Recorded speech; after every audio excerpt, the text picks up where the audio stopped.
Malaysia called for Myanmar to immediately stop its violent crackdown on Rohingya Muslims in Rakhine State. Rohingya refugees voiced fears on Wednesday that family had been killed back home and homes torched as they protested against the worst violence to grip the northwest Myanmar in at least 5 years.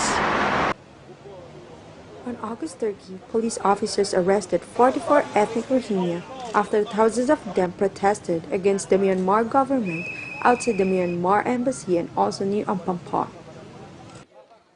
Some 1,200 mostly Rohingya Muslims holding placards that read, "Stop killing Rohingya," took the streets of Malaysia's capital to appeal for an end to the violence. We are calling that Myanmar stop the atrocities, stop these murders, stop all these sufferings of the Myanmar people, of the Rohingya. It's not only affecting the Rohingya people, it's affecting the whole of Myanmar.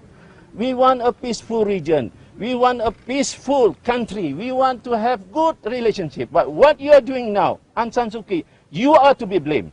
You are supposed to be a democratic leader. You are supposed to be preventing and protecting the human rights. You are now the culprit. You are with the military. You are now responsible for each of the souls that's been murdered by your hands. More than 18,000 Rohingya, many sick and some with bullet wounds, have fled to neighboring Bangladesh after a series of coordinated attacks by Rohingya insurgents on security forces in Myanmar's Rakhine State led to clashes. About 155 demonstrators were arrested as Malaysian police stopped the protest. Police said one man tried to set himself on fire with petrol. Muslim-majority Malaysia is home to nearly 60,000 refugees and asylum seekers of the Rohingya minority who suffer persecution in mostly Buddhist Myanmar. Some protesters pleaded with the police, showing their refugee identity cards as they were taken away. Najib Razak, he stand for our rights and thanks for the solidarity of Rohingya in Myanmar. But now I hope he will intervene to the Myanmar government and also Myanmar embassy in Malaysia.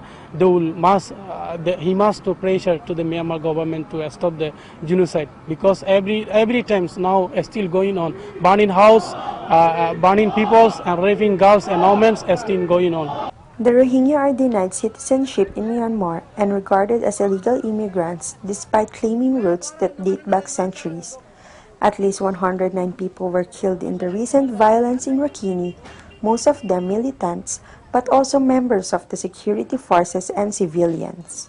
The violence marks a dramatic escalation of a conflict that has simmered since October, when a similar but much smaller series of Rohingya attacks on security posts prompted a fierce military response.